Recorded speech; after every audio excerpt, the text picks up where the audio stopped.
கணக்கெடுப்பு நடத்த வேண்டும் என சட்டப்பேரவையில் முதலமைச்சர் கொண்டு வந்த தனி தீர்மானம் ஒருமனதாக நிறைவேற்றும்.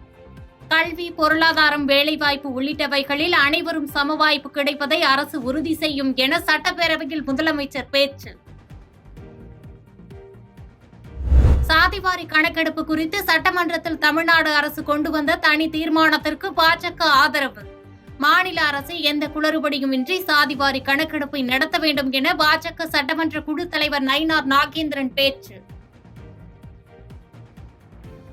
சட்டசபை கூட்டத்தொடர் முழுவதும் சஸ்பெண்ட் செய்யப்பட்டதை கண்டித்து அதிமுக உண்ணாவிரத போராட்டம் மேற்கொள்ள திட்டமிட்டிருப்பதாக தகவல். மேலும் சென்னை வள்ளுவர் கோட்டத்தில் போராட்டம் நடத்த அனுமதி கோரியும் மாநகர காவல் ஆணையர் அலுவலகத்தில் அதிமுக மனு.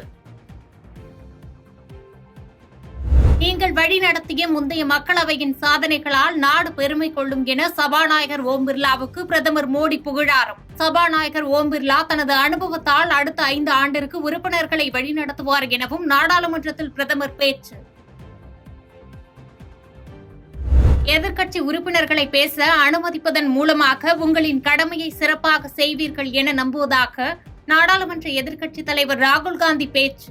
மக்கள் தேர்ந்தெடுத்த பிரதிநிதிகளை பிரதிநிதிப்படுத்த அனுமதிப்பது சபாநாயகரின் கடமை எனவும் நாடாளுமன்றத்தில் பேச்சு. மக்களவையில் விசிக எம்பி திருமாவளவன் பேசிக் கொண்டிருந்த போது மைக் அணைக்கப்பட்டதால் இந்தியா கூட்டணி எம்பிக்கள் அமளி. நாடாளுமன்ற வளாகத்தில் காந்தி, அம்பேத்கர் சிலைகள் இடமாற்றம் செய்து கொண்டிருந்த போது மைக் அணைக்கப்பட்டதால் பரபரப்பு. டெல்லி மதுபான கொள்கை முறைகேடு வழக்கில் டெல்லி முதலமைச்சர் அரவிந்த் கெஜ்ரிவாலை திகார் சிறையிலேயே கைது செய்தது சிபிஐ. ஜாமீன் தொடர்பான வழக்கு உச்சநீதிமன்றத்தில் இன்று விசாரணைக்கு வரும் நிலையில் நடவடிக்கை. உடல்நலக்குறைவு காரணமாக மருத்துவமனையில் அனுமதிக்கப்பட்டுள்ள டெல்லி அமைச்சர் அதிஷியை நேரில் சந்தித்து உத்தரப்பிரதேச முன்னாள் முதலமைச்சர் அகிலேஷ் யாதவ் நலம் விசாரிப்பு. ஹரியானாவிலிருந்து டெல்லிக்கு தண்ணீர் திறந்துவிடக் கோரி உண்ணாவிரத போராட்டத்தில் ஈடுபட்டிருந்த நிலையில் மருத்துவமனையில் அனுமதி. தமிழ்நாட்டில் தென்மேற்கு பருவமழை இயல்பை விட 128% அதிகமாக பெய்துள்ளதாக சென்னை வானிலை ஆய்வு மையம் தகவல்.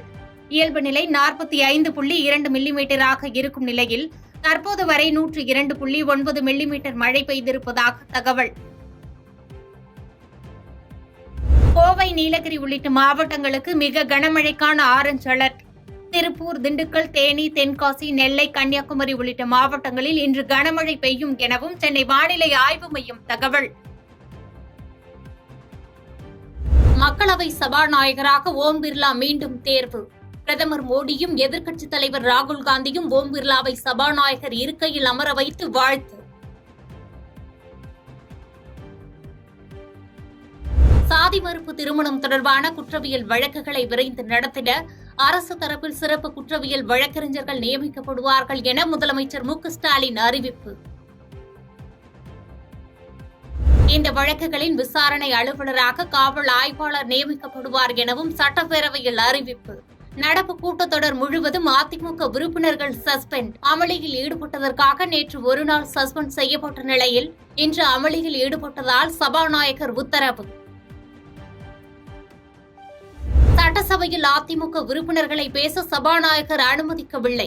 எதிர்க்கட்சித் தலைவர் எடப்பாடி பழனிசாமி குற்றச்சாட்டு. சட்டசபையில் அமளியில் ஈடுபட்டு அதிமுக வீண் விளம்பரம் தேடுகிறது. சட்டசபையில் முதலமைச்சர் மு.க.ஸ்டாலின் விமர்சனம்.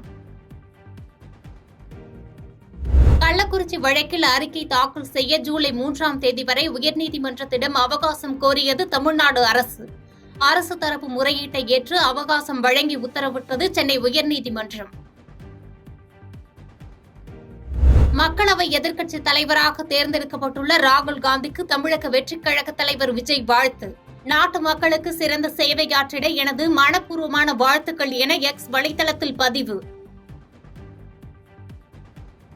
டெல்லி புறப்பட்டு சென்றார் தமிழக ஆளுநர் ஆர்.என். ரவி. விஷசாராய உயிரிழப்பில் சிபிஐ விசாரணை கோரி அதிமுக, பாஜக மனு அளித்த நிலையில் பயணம். சாதியை ஒழிக்க ஒரே வழி சாதி வாரிய கணக்கெடுப்பு நடத்த வேண்டும் என நாம் தமிழர் கட்சி ஒருங்கிணைப்பாளர் சீமான் பேச்சு. விக்கிரவாண்டி இடைத்தேர்தலில் திமுகவுக்கும் நாம் தமிழருக்கும் தான் போட்டி எனவும் பேச்சு. கென்யாவில் சர்ச்சைக்குரிய நிதி மசோதா தாக்கல் செய்யப்பட்டதால் நிகழ்ந்து வரும் போராட்டம் காரணமாக அங்குள்ள இந்தியர்கள் பாதுகாப்பாக இருக்குமாறு இந்திய வெளியுறவுத்துறை அமைச்சகம் தெரிவித்துள்ளது.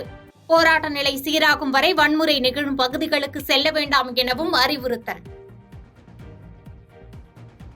பாதகம் செய்பவரை கண்டால் நாம் பயங்கொள்ளலாகாது பாப்பா, மோதி மிதித்து விடு பாப்பா, அவர் முகத்தில் உமிழ்ந்து விடு பாப்பா. அண்மை செய்திகளை உடனுக்குடன் தெரிந்து கொள்ள இணைந்திருங்கள் இயம்நாடு தொலைக்காட்சியுடன்.